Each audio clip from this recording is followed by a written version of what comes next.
Aujourd'hui, on va parler du foin. Pour la récolte de foin sur notre terrain, qui représente environ 10 arpents, 10 arpents qui est tenu en foin, ou 8 acres, ou 3 hectares, tout dépendamment c'est quoi vos références. Nous autres, on fonctionne par le troc. En fait, la personne qui fait le foin chez le voisin, cette personne-là paye un montant X par balle de foin récoltée chez notre voisin. Moi, j'ai offert de faire la récolte chez nous gratuitement. Puis je prends une ou deux balles de foin suivant les besoins que j'ai et suivant si la récolte est bonne. En ce moment, on voit la première étape. La première étape, c'est le fauchage. Pour ce processus, le tracteur va éviter soigneusement de rouler sur le foin qui est non coupé pour ne pas l'écraser. Sinon, le foin qui va être piétiné, il va être mal coupé. En fait, il va probablement passer sous les couteaux. Fait que la récolte va être moins bonne, puis c'est pas efficace pantoute. On voit très bien le décalage là, en ce moment entre la faucheuse et le tracteur. Le tracteur s'arrange toujours pour rouler sur le foin qui est coupé. Moi, je tire plusieurs avantages à ce processus de troc-là. Le premier avantage, c'est le foin que j'ai pas besoin de récolter manuellement, et puis qui m'amène à la porte de ma grange en plus. Une grosse balle ronde, c'est quand même une quantité importante de foin. Également, le fait que ça soit tondu dans l'entièreté. Donc ça fait qu'il y a il y a moins de mulots. Il y a moins de prédateurs aussi qui pourraient se cacher puis ramper un peu dans le foin sans qu'on les voie puis s'approcher de plus près notre poulailler. Ce que j'aime aussi, c'est on le voit mal, là, mais on est sur une terre sableuse avec quand même un dénivelé important. Puis ça fait en sorte qu'il vient une seule fois faire la coupe. Puis toutes les fleurs, même le myrrhe, qui est très important chez moi, il arrive à son stade de maturité, puis les semences sont donc disséminées au sol. La régénération est donc pas impactée. Sinon, pour l'aider, le producteur dans le fauchage, ce que je fais, c'est que d'abord, je fais un passage de tondeuse tout le long des champs, tout le long du boisé aussi qu'on voit présentement, pour préserver le champ. Donc, les arbres sont fauchés, la forêt étant, il n'y a plus d'expansion. Et je fais également où j'ai planté mes arbres, puis des arbustes. Puis je vais mettre des piquets autour des roches qui ressortent pour ne pas endommager sa machinerie, les couteaux de sa faucheuse ou tous les autres équipements. Sinon, j'ai pas d'image là, pour le processus, la deuxième étape, en fait, c'est le râteau.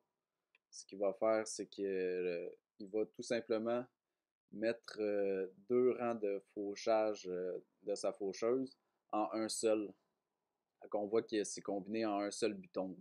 Ça favorise, euh, il y a moins de passage en fait avec la balleuse, puis le foin il est plus surélevé, donc la balleuse a moins de difficulté à aller le chercher. Donc la dernière étape, c'est la mise en balle qu'on voit présentement. Le tracteur passe simplement entre les sillons de foin, puis il va ramasser tout ça. Il va assembler, il va compresser, puis il va mettre en place par du cordage. Généralement, on dit qu'une balle de foin peut nourrir 20 vaches pendant 24 heures. On pourrait dire d'abord que une vache, ça pourrait nourrir une vache pendant un bon 20 jours. Moi, avec une balle de foin, j'ai nourri une douzaine de lapins. Je m'en suis servi pour nourrir mes deux oies tout l'hiver, pour mettre dans le fond des nids de pompe, des nids de pompe de poules. Puis j'ai uniquement utilisé le tiers d'une balle de foin en fait. Fait que c'est vraiment avantageux, là. J'ai un surplus de foin que je peux utiliser comme paillage ou autre. L'année passée, le producteur avait réussi à produire 16 balles rondes sur notre terrain, d'environ 3 hectares. Cette année, avec les canicules, le peu de pluie, il a réussi à en faire seulement 6 de peine et de misère. Son tracteur, pour la dernière balle, là, il tourne en rond, il cherchait Je cherchais tout ce qu'ils pouvaient, tout ce qu'ils avaient peut-être oublié. Les producteurs laitiers et les producteurs de bétail sont vraiment malmenés depuis les 3 ou 4 dernières années. Cette année, ce producteur-là, il m'a dit qu'il allait être forcé de réduire la moitié de son troupeau pour la saison d'hiver. Sinon, il va être obligé d'acheter du foin qui va se vendre à prix d'or pour la qualité en plus, qui est pas nécessairement au rendez-vous. Puis au lieu de faire du profit, mais il va se trouver rapidement déficitaire.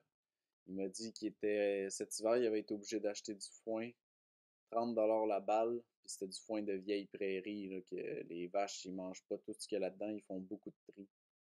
Fait que ça vient rapidement pas rentable. Ils sont obligés d'abattre des animaux la plupart du temps. La culture du foin est vraiment très sensible aux températures parce qu'il n'y a aucun arrosage qui se fait sur ce type de culture-là. Seule la pluie et le soleil vont gouverner en maître. On peut voir aussi que la mécanisation a ses limites. La machine n'arrive pas à récolter tout. On voit ici, là, c'est le long d'une baissière un peu, mais à cause du fait qu'il y a un dénivelé, une crevasse, mais la balleuse n'a pas réussi à passer là-dedans puis à tout prendre dans ses doigts de métal. Fait que souvent, reste beaucoup de foin qui est soit oublié ou qui est mal accessible pour toutes sortes de raisons.